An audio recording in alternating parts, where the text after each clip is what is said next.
memang ke sini sesuai dengan undangan ada dua ya, itu adalah satu adalah Komisi 4 yang membidangi di bawah, karena ketua PKK itu adalah di bawah PMD, Dinas PMD, sehingga itu ada di Komisi 4. Kalau Komisi 2 ini adalah kami Dekranasda di bawah Pak Kadis Perindak, ya kan, itu di Komisi 2. Jadi untuk yang PKK sendiri ini yang kedua kali di Komisi 4 itu udah kedua kali saya bertemu. Yang pertama kali adalah saya memaparkan tentang desa modelnya kami PKK di seluruh NTT, yang mana 2 tahun ini kami sudah mempunyai sekitar 40-an desa model. Dan karena ini tindak lanjutinnya tentang pertemuan pertama, bahwa program ini setelah mereka tahu terpapar, Komisi 4 mengkeliling melihat langsung keberadaan dengan kebenarannya tentang presentasi saya tentang desa model tersebut, sehingga ini hari mereka meminta untuk, karena sambut baik dan memang itu memang benar-benar terbukti programnya sangat bagus, mereka meminta untuk supaya jangan setiap tahun itu cuma melahirkan 1 desa model per kabupaten. Jadi mereka itu mengusulkan 5 desa model per kabupaten. Jadi tadi juga ada di PKK itu ada dari Bapeda, PMD, anggaran dengan Komisi 4. Dan itu adalah karena kalau memang mau 5 berarti anggaran itu sangat, kalau dibilang rupiahnya pasti orang kaget lah ya, kok PKK anggarannya segitu besar, ya kan? Sehingga tapi memang itu adalah anggaran yang untuk mereplikasi, ya kan, mengingat bahwa inovasi tertinggi waktu tahun lalu sama sudah ISO, terbukti bahwa sudah mendapat sertifikat ISO untuk PKK berdasarkan kerjasama tersebut. Nah itu tentang PKK. Jadi ini lagi mereka intinya adalah mendukung dan meminta untuk supaya tambah jumlah desanya. Jadi kalau memang disetujui oleh anggaran dan disetujui oleh semua pihak, berarti tahun depan itu ada 150 desa model PKK di seluruh NTT dari 3.000 lebih desa. Gitu. Jadi maksudnya supaya cepat ya, sampai kan jangan sampai cuma dari 2023 kan, supaya makin banyak. Dan khususnya kalau yang di Komisi 2 itu ada Dekranasda. Kemudian Dekranasda ini juga kami juga sudah tersertifikasi ISO yang 2015, beberapa inovasi kami, sepak terjang kami yang mana sudah terbukti juga, ya kan, dampak untuk pemberdayaannya, terus menggali potensi-potensi entah tenun, kuliner, dia punya SDM anak-anak milenial, ya kan, budaya, tarian, segala macam.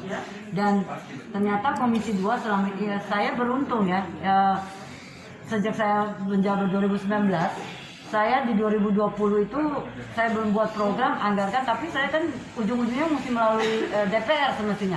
Tapi saya nggak pernah dilibatkan untuk itu, tapi sekarang saya bersyukur para kadisnya ini libatkan kami untuk ikut terlibat di pembahasan dengan DPR, sehingga DPR sendiri ternyata, karena kalau dinas perindak ini kan dia bukan hanya khusus untuk dekranya saja, tapi banyak bidangnya, sehingga beliau ini kan tidak bisa menjelaskan secara rinci tentang Dekranasda, sehingga beliau membawa saya untuk bisa ketemu kepada Komisi 2 supaya Komisi 2 ada bayangan tentang banyak hal yang potensi dan segala yang apa yang dilakukan oleh Dekranasda dengan anggarannya yang mereka akan bantu untuk perjuangkan, kan seperti itu. Jadi waktu pertama tadi hampir semua anggotanya hanya bergelutnya itu di tenun, ya kan. Saya bilang kalau tenun ini sudah masanya, saya sudah kayaknya memang bukan sombong, tetapi udah agak kelewat karena udah agak mapan. Jadi sekarang sudah banyak lagi yang baru. Jadi tadi kami berdiskusi panjang dengan potensi, dan saya membutuhkan, karena kan kami biar gimana pun, apalagi komisi ini kan mempunyai dapilnya di masing-masing ya. Jadi saya butuh ini ada CCTV di bawah yang membantu kami. Coba gali dong di dapilnya masing-masing potensinya apa sih, gitu loh. Kasih tahu kami sehingga kami bisa intervensi untuk bukan hanya pelatihan, tetapi juga fasilitas-fasilitas yang kami bisa turunkan ke situ.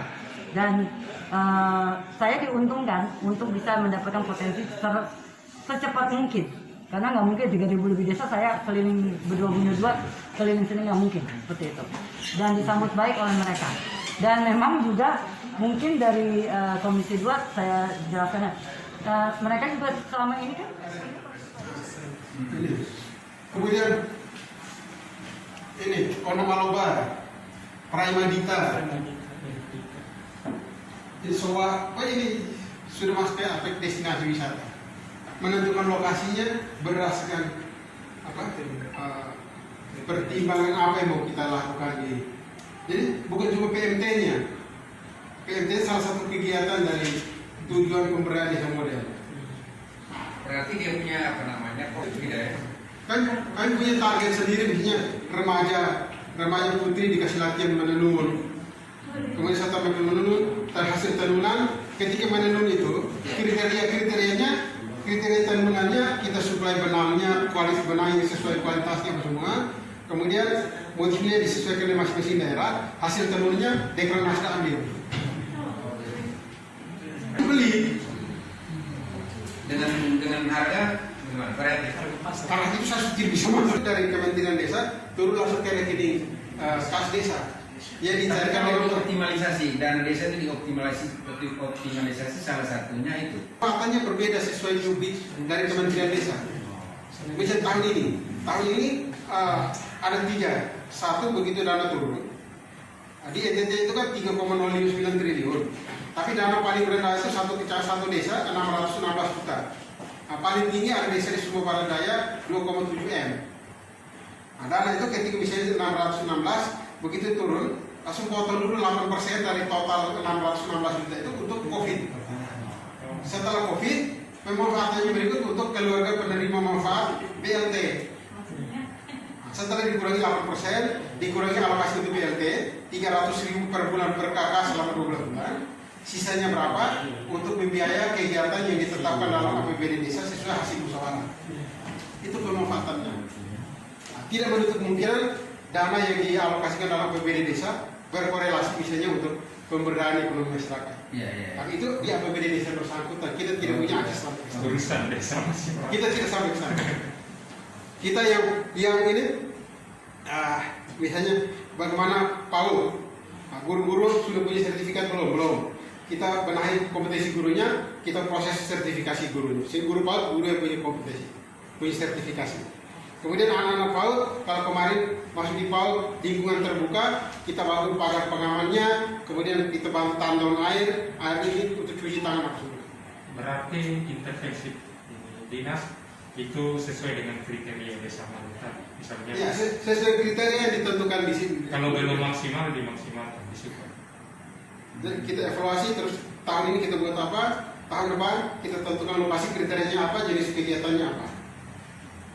Kita berharap dari situ bisa menjadi model untuk pengembangan kreativitas di desa bersangkutan. Nah, untuk pengaman PNT ini. Kami itu dia pagi absen kirim foto dan dia punya nama apa itu, tanya apa itu. Jadi kita rekam hari, tanggal, jam sekian. Pulang juga dia lapor kembali sesuai itu. Kemudian jenis makanannya tiap hari itu setelah dimasak, disidangkan, foto kirim ke kita. Nah, setelah semua proses makan kemudian PMT selesai, ada CS untuk membersihkan semua sampah tadi. Dipilah organik dan non organik. Nah, itu kalau situ ada. Ini ada di sini. Ada Bu Ham, ini Bu Mil, Bu Hamil, Bu Sui ini Ibu menyusui, ada bayi. Mana? Jadi ada